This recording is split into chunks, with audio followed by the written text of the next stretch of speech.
Hey everyone, my name is Scott. We have 3 more movies for you. Let's get started.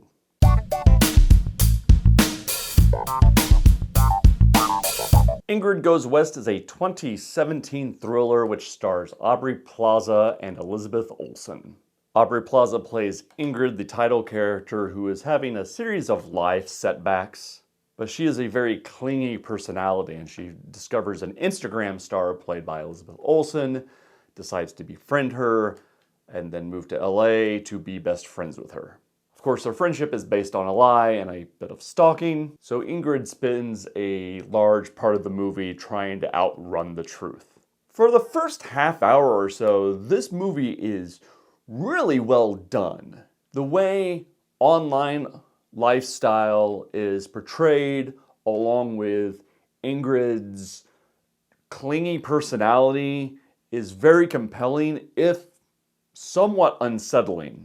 And if you've seen any movie like this, you somewhat expect that when you meet the hero in real life, that the hero is going to be a jerk, but Elizabeth Olsen's character is actually exactly like her Instagram page. She's sweet, she's nice to everybody, which only endears her more to Ingrid. So the movie has this creepy stalky dynamic for a while, and all that is very compelling. But at a certain point, this movie seems to lose its way. It has wild shifts in tone. Sometimes it's very comedic, sometimes it's very dramatic, sometimes it's very creepy, sometimes it's very lighthearted. Once the film develops these characters and their lives in Los Angeles, it seems to not know what avenue it wants to go down.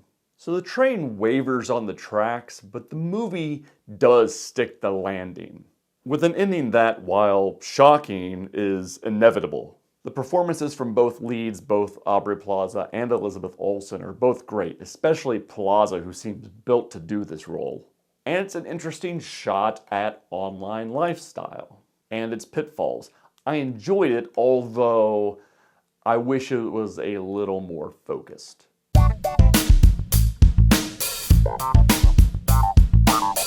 Darkest Hour is a 2017 biopic about the life and legacy of Winston Churchill. Gary Oldman plays Winston Churchill under a ton of makeup, but we see Winston Churchill become Prime Minister of England and then lead the country through World War II.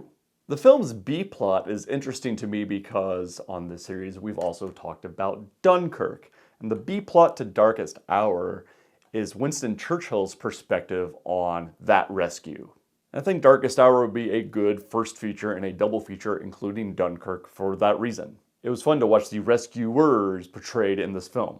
But this movie is just a biopic. It's a well-made movie, has some amazing one-shot sequences. Gary Oldman is amazing.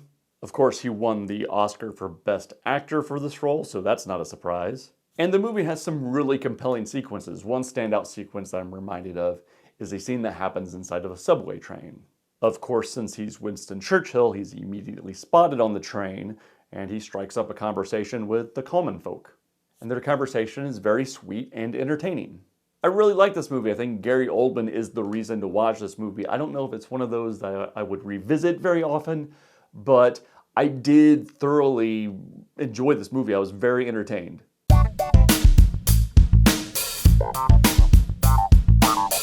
The Spy Who Dumped Me is a 2018 comedy starring Mila Kunis and Kate McKinnon.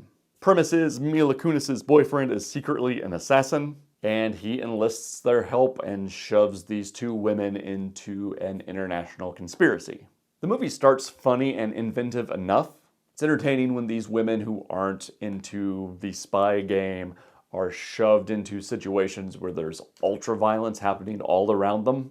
There's some very funny lines, and it's very entertaining. But eventually this movie just turns into a spy movie, and not a very compelling one. At this point it's 2018, and you have to be pretty inventive to stand out in spy movie land, or at least use your generic plot as an excuse for a lot of jokes. But at a certain point, the comedy falls flat in this film, and the spy movie doesn't stand out, so it's pretty forgettable. And that is it for this episode. What do you guys think? Have you seen any of these films? I will see you down in the comments. Thanks for watching. We'll see you next time.